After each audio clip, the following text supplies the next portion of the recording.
Welcome to Crafting a Living. Today I chat with Simone from Musgrave Gin. And from the moment I saw Simone's product, I knew that she was a pro.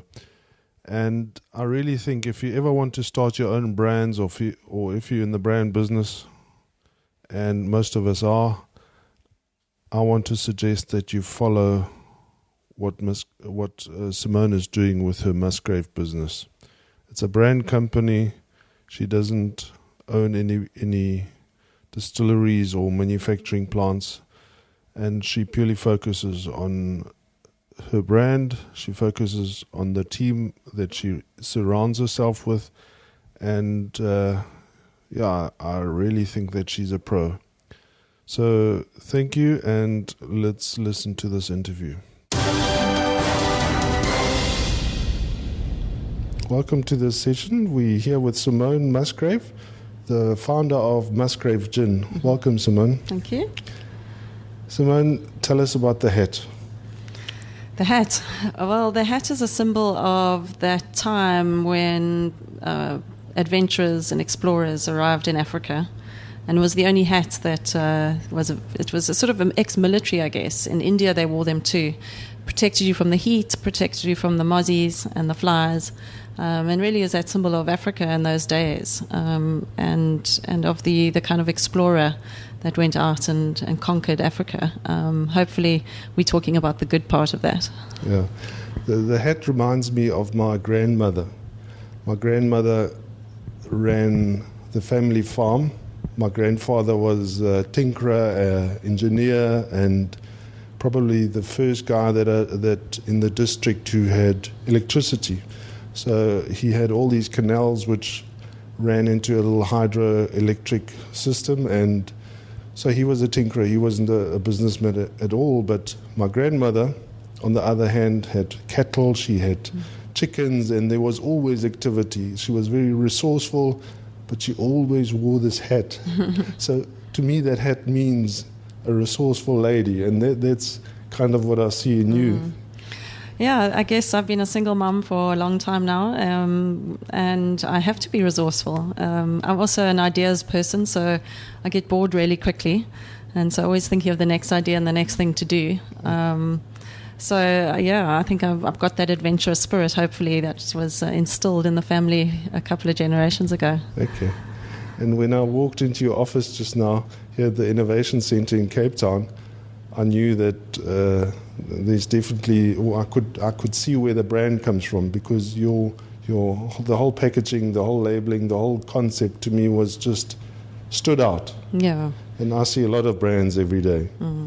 I think that's where I come from. I come from an experience of brand, and whether they're FMCG or premium brand, understanding that brand is really what drives the purchase. And I think knowing very little about the liquor industry, brand is ever important, and a brand that has a conscience and that is responsible too. And that's what's shifted in the last few years. That real stories exist, not made up stories, and this certainly is a real story. So tell us the story about Musgrave. So Musgrave is my surname, and I have a grandfather who came to Africa in 1947, and he landed in Dar es Salaam after a 3-month boat trip, as one does in those days. Came from Plymouth, the home of gin, which is quite interesting. Okay. Came as a missionary. In those days, that was the way to explore. They didn't have gap years. And from then on headed into the deepest, darkest bush of Africa, and for 30 years he was a missionary in the bush. He had to build their own house, they had to make their own furniture. And where was that? And that was in Kenya. In Kenya. Started in Kenya, moved across East Africa, Zanzibar. He was the very first Christian to speak to the imams of Zanzibar.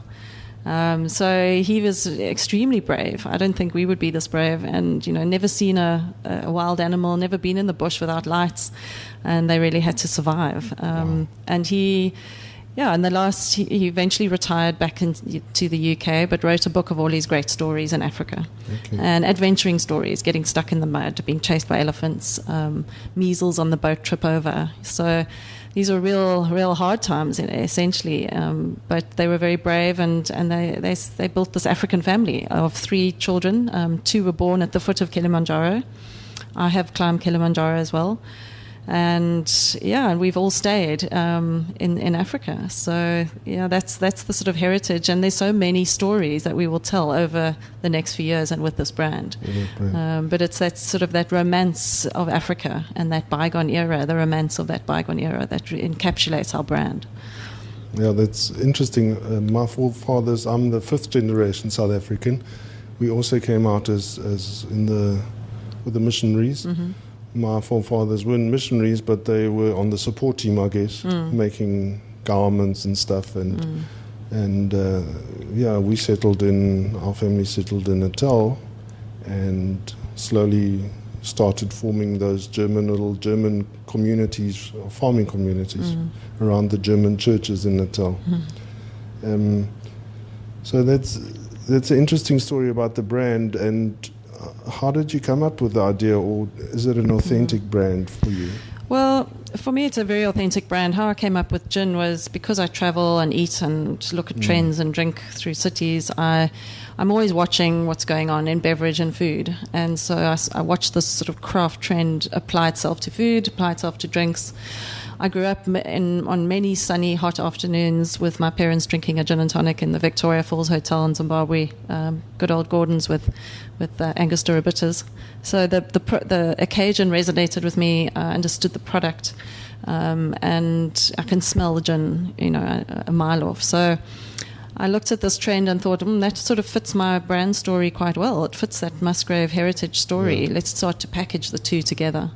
And as I've evolved, I actually don't see Musgrave as a liquor brand, essentially. It's a luxury brand that is just absolute purity, quality, and product that you really want to own. And so as we go into the next phase of Musgrave, we'll see a couple of those things coming out. Okay, that's exciting. So it wasn't an accident like a couple of other... No, it definitely was a calculated move. Okay. And...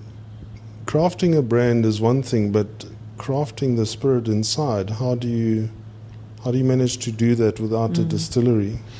So I've worked in development from mayonnaise to peanut butter to fresh hot dogs and sandwiches. It doesn't really matter what you're developing. Yeah. You apply the same process. So good research, a good palate and understanding of food and beverage.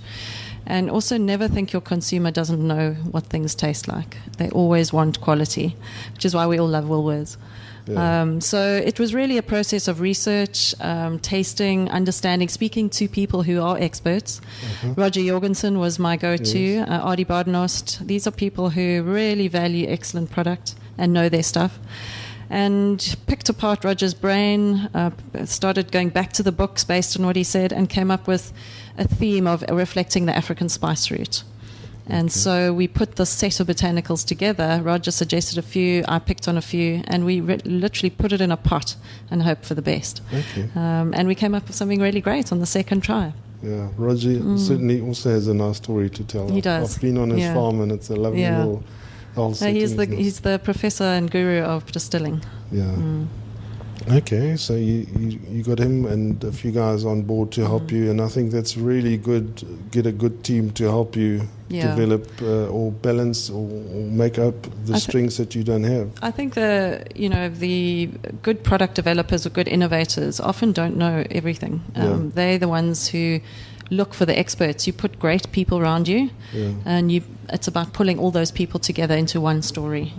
So I really got a great brand team in Brand Tree. Monty Filter, who's a great creative director who could guide me. I'm certainly not a brand expert. I trusted his vision. I put great distillers. Lucy and Lee from Hope on Hopkins have an amazing facility and are so attentive to what they do. And now I'm looking at the good sales teams and starting to work with them. So it really is a constant journey of putting experts around you, and then you look great. Yeah. So that's exactly that. I've got so many sad stories of pension funds being invested in distilleries before there's even a brand or before there's even a story, and I want to cry when I see those. Yeah, I think it's it's like a boat. I think you can throw money down all the time, but if you don't have you can have the best product in the world as well. If you don't have a team to sell it, and good route to market, you don't have a product. Yeah. So that's also from my background in the FMCG space, is you're only as good as a product you can get to market. Exactly. And I mean, that's my story. My story is that my craft is selling, and I like that part of the business, as you know. How important is it to be an innovator? I mean, we've seen the likes of Innovator, and we've seen Hope & Hopkins get onto the shelves, and now it's Musgrave. Yeah, I think I actually launched just a month before Hope & Hopkins, but they had the distillery, and that was a hard journey. So I think innovating, it depends on what you want out of your life. You can be accepting a status quo, which may suit you. But for me, it's always about going to the next level and changing the world. I always felt as a child I would do something great. I'm not there yet, but if it kills me, I will try. So I think the innovators in the world, they're makers, there's creators, and everyone has a role to play in this journey. And do you think your pink gin is an innovation? It certainly stands out on the shelf. Pink has been a revolution. Everything is pink, and I think it's a world trend. So again, I watch trends, pick up on them. Generally, I'm an observer who acts on certain things, but pink has really captured people's fascination. People love pink drinks, pink bubbles, pink wine. And in France, there are these pink parties with this rosé that is quite special that's happening. So there's this, everyone wants a pink drink, and it plays into so many occasions. So weddings and ladies' events. We're looking at pink polo as an option. And so, there's some really exciting space. And I think pink will actually become our signature. And will sell more than the Musgrave 11. But there is that traditional space, and the brand is built on Musgrave 11. Okay. So it's, that heritage comes from Musgrave 11, and that's pulled through into the rose gin. Okay. And are you getting your sales team together?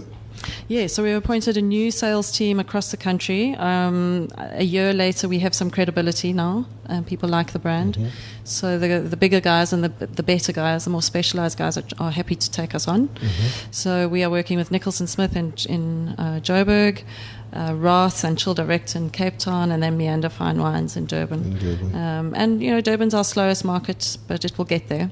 I think it's slow in terms of trends anyway. Yes. And then we're exporting as well. Yeah.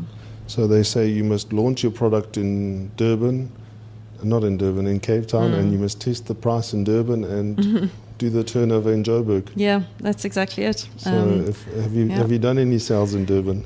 We have actually, and we're getting some nice pull through and lots of requests. So it's every month it improves. And it's just about a trend filtering through, which is starting to happen now. So I believe we'll get there. Export is very important to me, so I see us as a global business. And we have been exporting to Belgium for the whole year, and we've got a couple of really awesome markets opening up soon. We've entered the New York International Spirits Competition. We've entered the World Design Gin Awards, World Gin Awards, in the design category and the taste category, and Michelangelo as well. So it'll be interesting to see what happens. But essentially, we will push globally quite hard. I think that's exciting stuff. So are you pushing anything in particular, like the Fynbos story, or is no? it not So that? our point of difference is we are not Fynbos at all. We're African and spices. So we have we track the African spice route, and we try and bring that alive. So we've got pepper from Ghana, African ginger from Ghana. We've got cardamom from Zanzibar, coriander. So we'll let the Fynbos be done by the other guys. And coming back to South Africa, how many outlets do you think could sell these kind of speciality spirits in terms of bottle stores and restaurant pubs? I think everyone can have a footing in the craft gin space. Musgrave is the premium end of it, so it depends on the customer and the clientele. But people are looking for stories, and they will pay for it. And I think our country is an interesting one where we have the growing middle class who are looking for products that make them feel that they're rising up in the world. And so these luxury brands are actually selling really well here.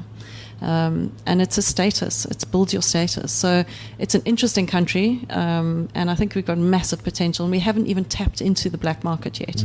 And so I think that's an exciting space. And I think Pink is going to have some nice little inroads there. Yeah. So, and who knows what's next. Yeah. As one of my old friends in Joburg says, he's an importer of Portuguese and European wines and all fancy things. And he always says his customers come into the bottle store and say, "Can I have the most expensive wine?" And it's normally one of his, and that's how he sells them, not by brand or anything. They just want the most expensive That's right. thing. So there might be something onto that. Yeah, no, definitely.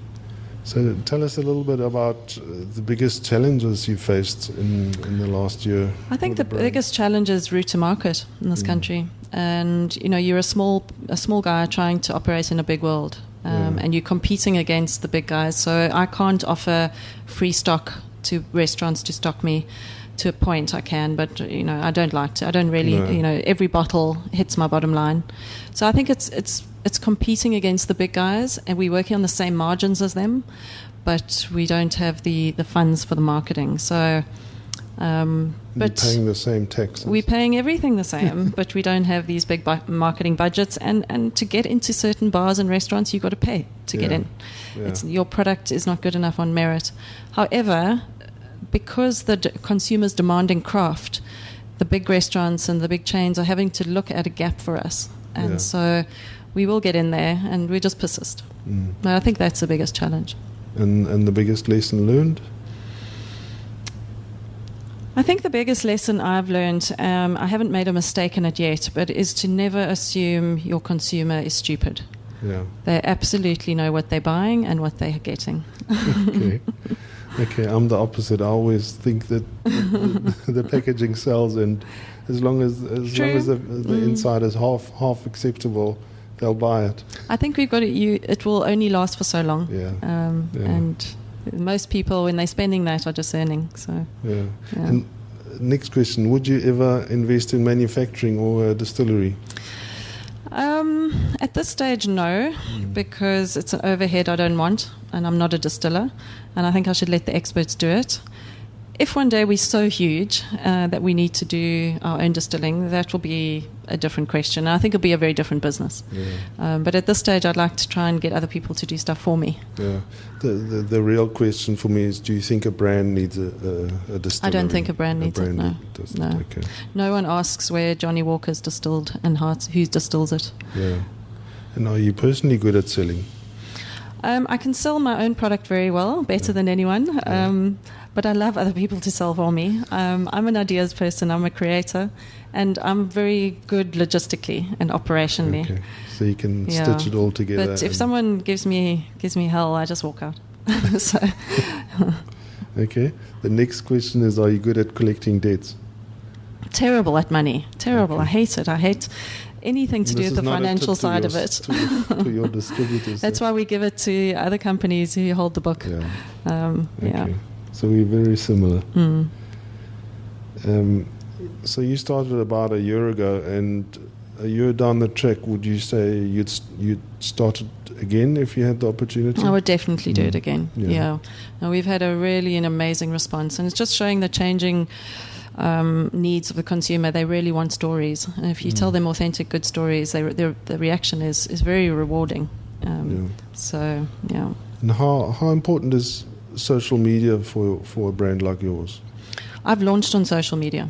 I had no money to do any other way, and through my rudimentary knowledge of it, I got sort of slick. I literally look at my phone every day, a minute of the day, and we've grown our footprint through social media. Okay. We've grown business links through social media, and we're now getting to a phase where we'll look at appointing a digital agency to take that on and grow it even more. And do you think they can do a better job than yourself? Definitely. You think so? Okay. I think it gets technology based at a certain point where you've got to manipulate the platforms and you need to know the back end. Yeah. And I think you can only grow it so much unless you do that. Okay. And have you, watching the market, and you don't have to name any specific brands, but how have you seen the opposition fail or succeed using the social media platforms? I think you've just got to be very careful how you use them. It's almost never bad. And so I don't think there's much failure in it. I just think you could underuse. And I think that's where I'm going to get to a point where I'm underusing the potential of it. Yeah. So I've got one friend who owns a brand, and anything that they post gets approved by their attorneys before they do. yeah. That's. I hope not to get to that point of admin. Yeah. But we're looking at some interesting people who've done some great work, and so just watch the space.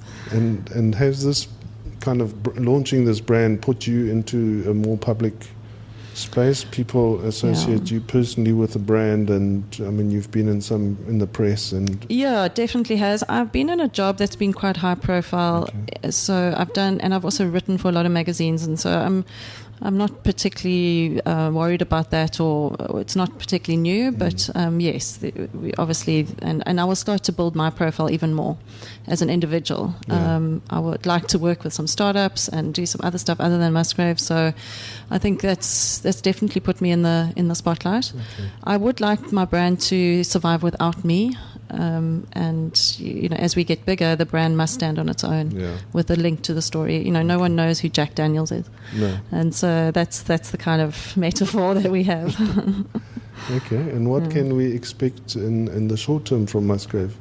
I think this next year we're going to consolidate, build the brand. I've got some ideas and projects of other spirits in the mix. But I'm going to focus the next year on building the brand and building distribution and export. And then hopefully, sort of winter next year, we'll look at launching something new. I think it's very tempting, and especially for me, to keep launching new stuff. But you've got it costs 100,000 to launch new stuff, and you need to build the brand now and give people the product more so that they can get it easier.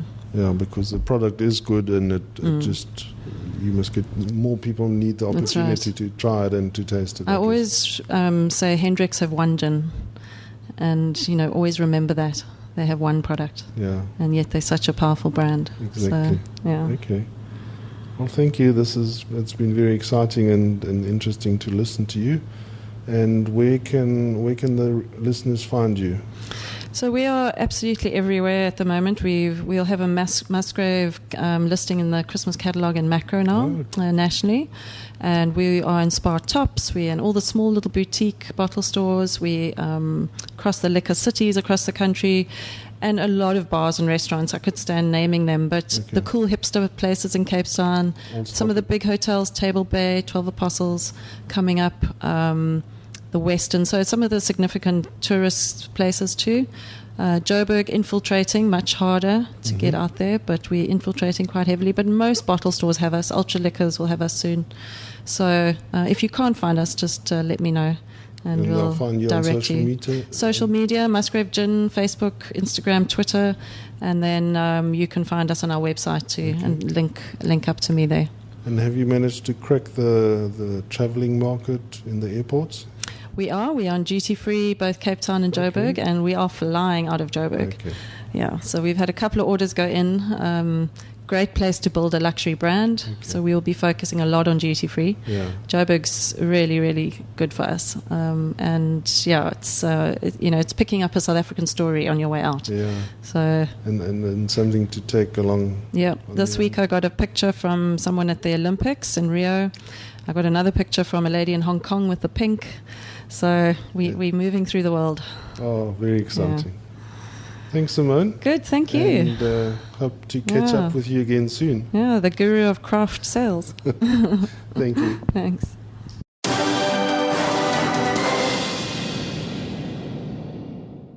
Thank you, Simone. It was really cool interviewing Simone, and although I was very nervous, I think it turned out to be quite an interesting interview. So many lessons to learn from her. She's really, really a pro. And I think the big lesson is that we need to surround ourselves with pros. Get those guys that are better at accounting, at branding, at selling,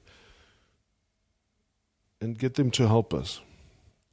And if you're starting a brand and you need help with sales, please, I want to encourage you, just give me a call.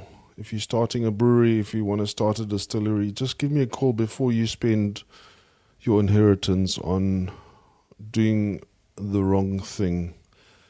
I look forward to chatting to you again next week. So, cheerio.